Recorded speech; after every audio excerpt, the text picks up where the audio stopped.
Operation Epic Fury. Tonight, the biggest story is not just Iran, not just Israel, and not even the ceasefire drama exploding across the Middle East. The real story is that President Donald J. Trump is making it crystal clear that America is not a passenger in this fight and not a puppet for anybody, friend or foe, ally or adversary. Everybody is now being told the same thing. If you get in the way of an America First outcome, Trump will run you over. And when reports say that he lit up Netanyahu while tightening the screws on Iran at the exact same time, you realize this has entered a whole new phase. So what is Trump really building here? I'll tell you why this matters. Secretary of State Marco Rubio just gave away the framework in plain English. He said the United States remains the world's sole global superpower. But that power means nothing unless it's used to protect the American people. See, that is the key. The Trump administration is not flexing power for applause. It's using power as leverage to force results, and Rubio hammering it home that Iran is the one under crushing pressure, not America. Their economy losing hundreds of millions of dollars a day. Their currency is wrecked. Their government is struggling. Their navy, Rubio says, basically gone. In other words, the regime is cornered. That explains why Trump can pressure Tehran, pressure Hezbollah, and yes, even pressure Netanyahu all at once. This is peace through strength in real time. Democrats spent years pretending diplomacy meant begging hostile regimes for permission. Well, Trump's flipped that script. He hits first with leverage, then demands terms. And that is what winning looks like. And speaking of seeing big trends before the crowd catches on, this next part matters for every patriotic American trying to protect what they have built. Now, let me ask you, if you could go back in time and you could buy oil before the world relied on it, would you? Of course you would. Anyone would. So why aren't you buying silver right now? The people who spotted oil early, they didn't just make money, they got ahead of one of the biggest economic shifts in history. Today, a very similar opportunity is unfolding with silver. See, silver is more than just a precious metal. It's a critical resource used in solar panels, electric vehicles, defense systems, AI infrastructure, and the manufacturing base that powers the future. That's why so many Americans are taking a very serious look at it right now. Visit nextnewsgold.com to learn more from Noble Gold Investments. And while supplies last, you could qualify for a 1/10 ounce gold coin with your account. Now back to the story, because what Trump did next is what really sent the entire foreign policy class into a panic. While the media obsessed over the profanity in the reported call, they missed the real headline. President Trump came out and shut down the fake narrative that talks with Iran had collapsed. He said reports claiming the U.S. and Iran stopped speaking were false and erroneous, and the conversations continued 4 days ago, 3 days ago, 2 days ago, 1 day ago, and today. That means even while tensions looked their hottest, Trump kept the channel open. Not weakness, control. Not chaos, leverage. And once you understand that, the tweets and statements you're about to see all click into place. So it is official. President Trump has just laid out the final terms on Iran and is in the Situation Room. Huge moves being made. Gathered with his staff and support to figure out the next steps here. He calls it time for a final determination on whether or not we will see an extension, a 60-day extension to the ceasefire in the war with Iran. And in that time, here's what he wants to see. This is what he has put out on his Truth Social. Iran must agree that they will never have a nuclear weapon or bomb. The Hormuz Strait must be immediately opened. No tolls for unrestricted shipping traffic in both directions. All water mines, bombs, if any, will be terminated.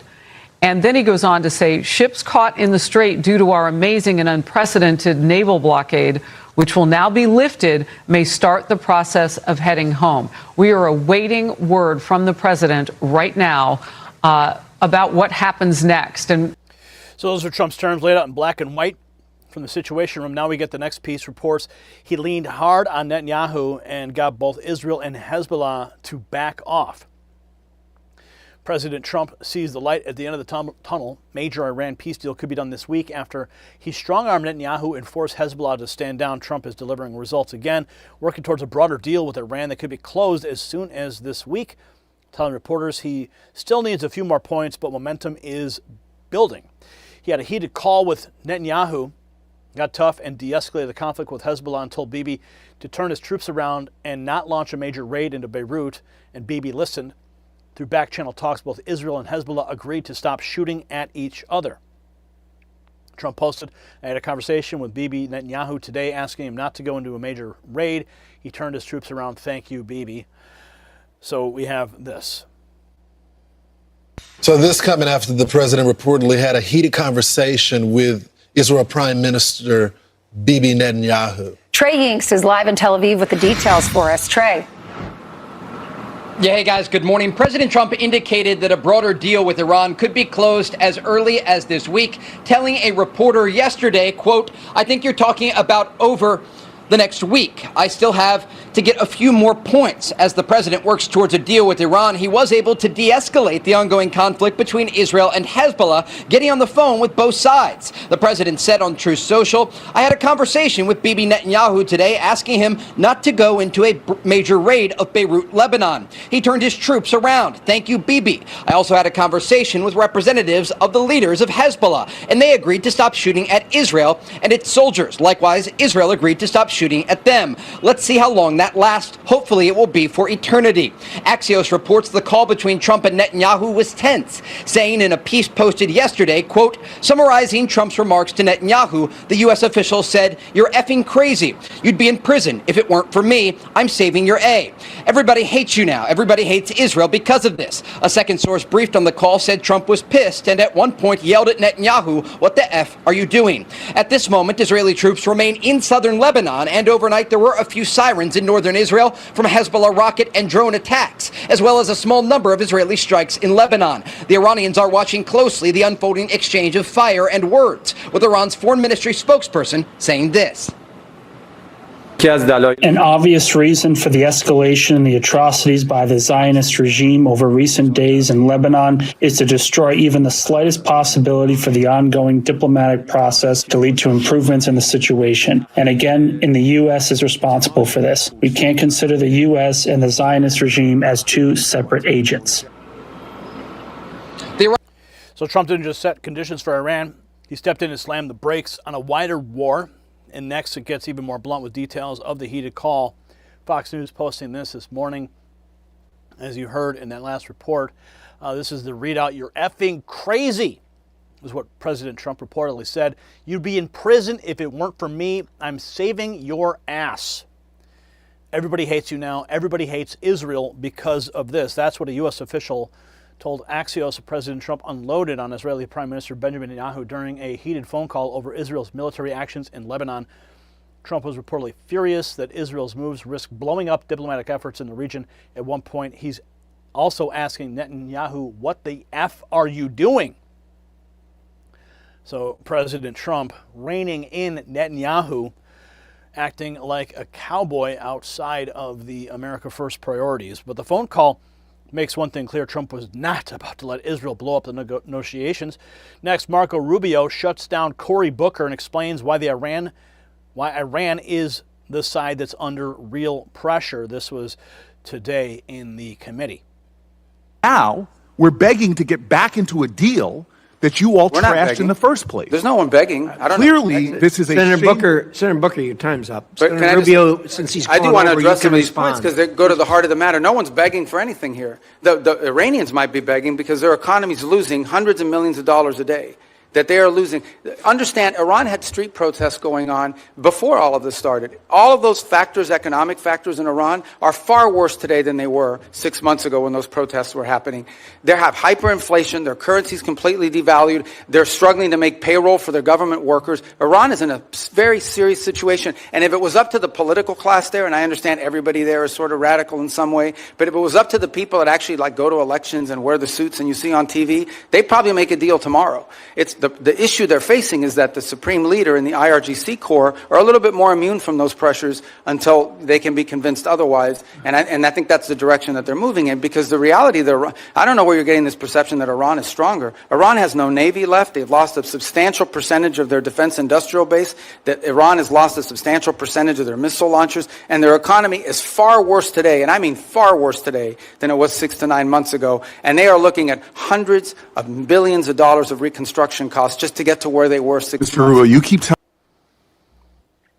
So Rubio crushing the Democrat spin that Iran somehow has the upper hand, and Trump drives it further in the next clip, saying the fake news chatter was wrong and talks with Tehran never stopped. President Trump reveals Iran was bluffing. Peace talks never stop. Fake news reports that Islamic Republic of Iran and the USA stopped speaking a few days ago are false and erroneous. That's what President Trump posted on Truth Social.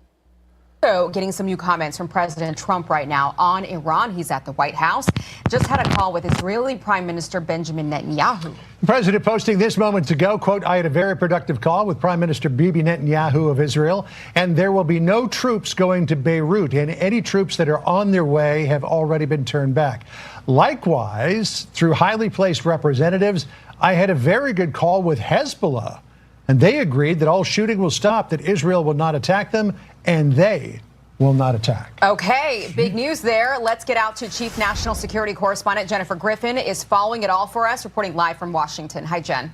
Hi, Aisha. Well, President Trump also just spoke to NBC and indicated that even if Iran and U.S. negotiators stopped talking for a while, he did not think that that would mean that the U.S. would go back to dropping bombs right away. He was asked if he had heard reports that Iran is suspending talks with the U.S. Iran's leaders indicated they are halting talks due to Israel's expanded military operations in Lebanon and Gaza, where the IDF has now taken over an old Crusader fort 9 miles inside Lebanon, and Israeli Prime Minister Benjamin Netanyahu has ordered the Israeli military, which now controls 60% of Gaza, to take 70%. President Trump indicated he had not heard that Iran had suspended talks, adding, quote, I think we've been talking too much, if you want to know the truth. I think going silent would be very good, and that could be for a long time. We'll just go silent. We'll keep the blockade. Blockade is a piece of steel.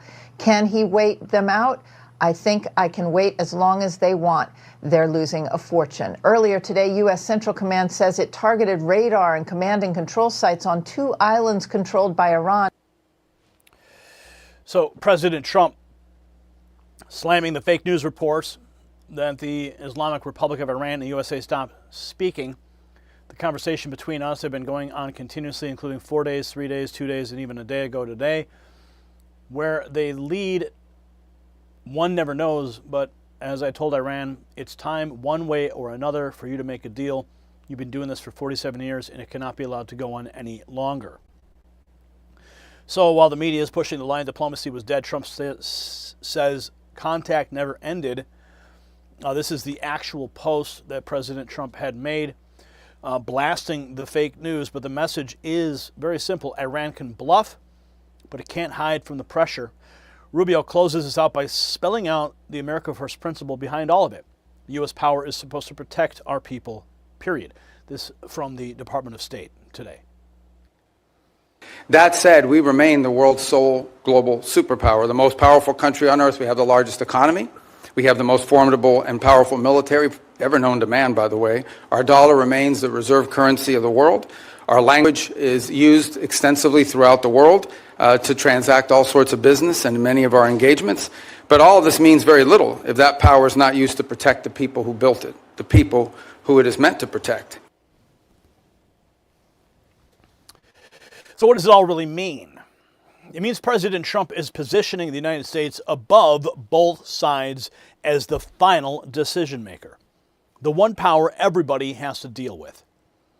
He told Netanyahu to pull back from a major Beirut raid, and Netanyahu turned troops around. He used back channels to get Hezbollah to stop shooting. He kept Iran talking while their economy kept bleeding. And now Trump has laid out the final terms. No nuclear weapon, destroy the enriched material, open the Strait of Hormuz with no tolls, remove mines, and allow ships stuck by the blockade to head home. That's not passive diplomacy. That is command presence. That is America First statecraft where outcomes matter more than anyone's ego overseas. And this is why the establishment's rattled. They can't stand a president who actually uses American power for American interests instead of endless lectures, endless summits, and endless wars. President Trump is showing the world that support from the United States is not a blank check. It is conditional on advancing peace, security, open shipping lanes, and keeping Iran away from a nuclear weapon. The message is being heard in Tehran, in Beirut, in Jerusalem, and in every capital watching this unfold. The Trump administration is not asking whether a deal is possible anymore. It is moving to close it. And if any player tries to wreck it, Trump is making clear that there will be consequences. And that is strong leadership. That is peace through strength. And that is exactly why the America First movement keeps on winning. If you agree, share this video, subscribe to the Next News Network, and drop your comment below, yes or no. Should President Trump keep pressuring both allies and enemies until this deal is finished? Let's have a conversation. And make sure you join the thousands of patriots who've already done so. They've texted those words, raw feed, to that number you see on your screen right there. 844-840-4963. That is the secret number we set up just for you so that you never miss out on the information that you rely on to make informed decisions. When the algorithm doesn't show us in your feed, when the notifications never arrive, I will not fail you. I will send you the important information you need every single night to your phone directly. And since we're celebrating America 250 this year, celebrate with us by checking out the merch shelf below this video. Pick out something and let's celebrate together. The system controls information. Information control is power. They don't want you to see this. The truth only survives together. They don't want this shared. Share this now.